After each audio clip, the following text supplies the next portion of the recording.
صباح الخير او مساء الخير حسب بتتفرج على الفيديو امتى بقى. ماذا يحدث في الكرة المصرية او في إدارة الكرة المصرية؟ أعاد هاني أبو ريدة إلى اتحاد الكورة، وهاني أبو ريدة في مشاكل من ساعة أما كان موجود في 2019 وقدم استقالته، وتحس احنا البلد الوحيدة اللي بترجع لورا كل شوية، زي ملف الأهلي كده، عاوزين نرجع موسيماني ولا نرجع فايلر ولا ما ينفعش نجيب حد جديد، ما ينفعش مثلا نجيب مدير فني جديد. هاني أبو ريدة لما رجع ده حسام حسن اللي هو اصلا كانش عاوز يجيبه فترته كلها عشان قال لك ده بتاع مشاكل. حسام حسن الفتره الاخيره بيتهاجم، ودي حاجه طبيعيه، اي حد هيتهاجم على اختياراته ايا كان بقى صح غلط، كل مدير فني بيتهاجم.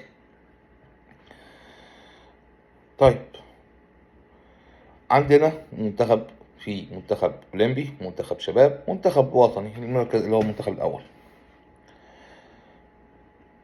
جات لك بطوله عربيه تتلعب في قطر قبل افريقيا، هتلعبها بالمحليين عشان الاوروبيين هيبقوا عندهم مفيش توقف دولي.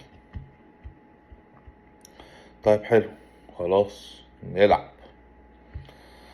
الكلام ده حصل في 2021 أو 22 اللي هي كان فيها تصفيات كأس العالم، كان مع مستر كروش، وكان فيها أفريقيا، والاتنين اللي احنا خسرناهم ضربات الجزاء من السنغال. ما شفناش حد بيجيب مدير كورة وبيجيب مدربين لمنتخب المحليين. ليه؟ كروش بجهازه الفني نزل درب، طلع ساعتها محمد عبد المنعم في 2022، وطلع عمر كمال عبد الواحد،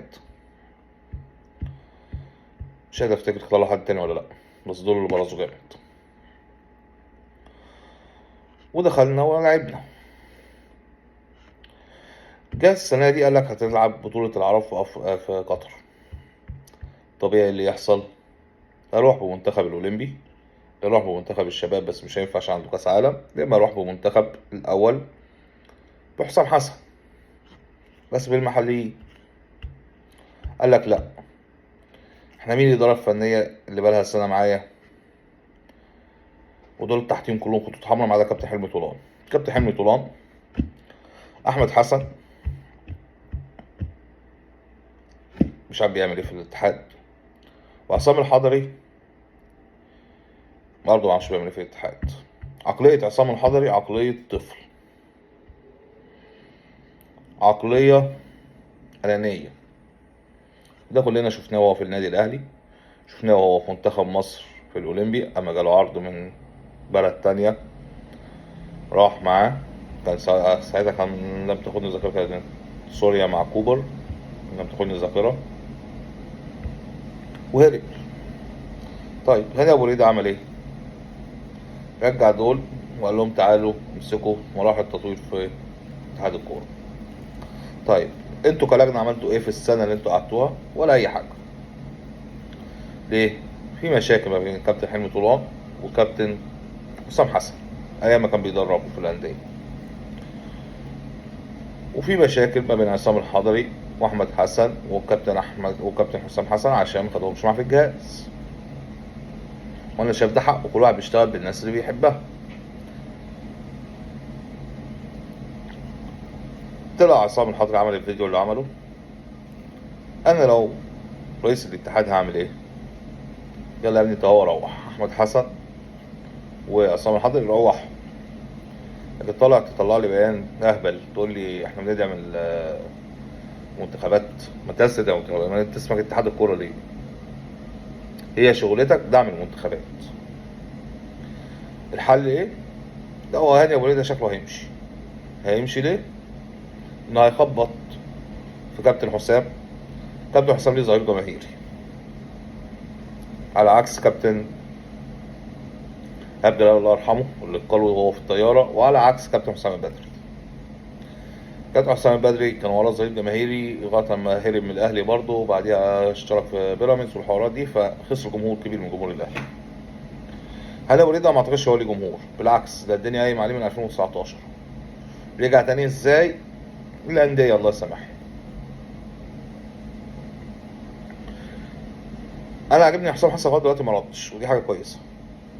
الماتش فاضل عليه ساعات قليلة وهيبدأ، يعني الماتش الساعة 9 بتوقيت مصر ولا الساعة 10 بتوقيت مصر، واحنا غالبا الساعة دلوقتي 8 ولا حاجة. فاضل ساعتين ويبدأ الماتش. ماتش مش فارق في أي حاجة، كده كده هتكسبه. انت بتلعب اثيوبيا في القاهرة. فكرة الصعود انت كده كده صعد، حتى لو خسرت الماتش كده من بوركينا فاسو انت عندك ماتشين بعدين هتكسبهم وهتصل كأس العالم. كأس العالم انت مصر واصلة.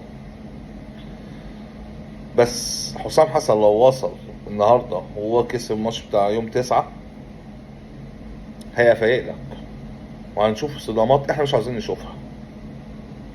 هاني ابو ريده ابعد عن حسام وابعد عن المنتخب، كفايه الفتره اللي انت بوظت فيها الدنيا كلها. سيب الناس تفرح. حسام حسن لو اخفق في افريقيا ولعبنا بشكل وحش وخرجنا بشكل وحش حقك تكيله. مش هتستنى 3 شهور كمان تقول لي افرض لعب بشكل حلو وخرجنا؟ لا ما تقولوش. افرض لعب بشكل وحش وخد البطوله برضه ما تقولوش. انت البطوله دي ما خدتش من مصر من 2010 من ايام كابتن حسن شحاته. فانا اتمنى ان كابتن هاني ابو ريده يلغي فكره الفريق التاني اللي بقياده كابتن حلمي طولان. ده اصلا في فريق تاني اللي يقوده كابتن حسام حسن زي ما حصلت مع كروش في 2022 وانت مش موجود. ان ده تهريج لما يبقى في فريق اول وفريق تاني لمنتخب مصر، ولا فريق اول فريق محليين لمنتخب مصر ومديرين فنيين مختلفين. الكلام ده لو بطولتين هتتلعب في نفس الوقت اقول لك ماشي، لكن البطولتين مش في نفس التوقيت. حتى لو البطولتين في نفس التوقيت روح بالشباب لو ما كانش عندهم كاس عالم، يعني مش عندهم كاس عالم روح بالاولمبي دربهم. اتمنى ان كله يساند حسام حسن، وكفايه بقى ايه الناس اللي شغاله تهاجمه ومروان عطيه رايح ليه ومش عارف مين رايح ليه. انت ليك الملعب وانا ليا الملعب وليا النتيجه، تكسب النهارده وتكسب ماتش يوم 9. شكرا.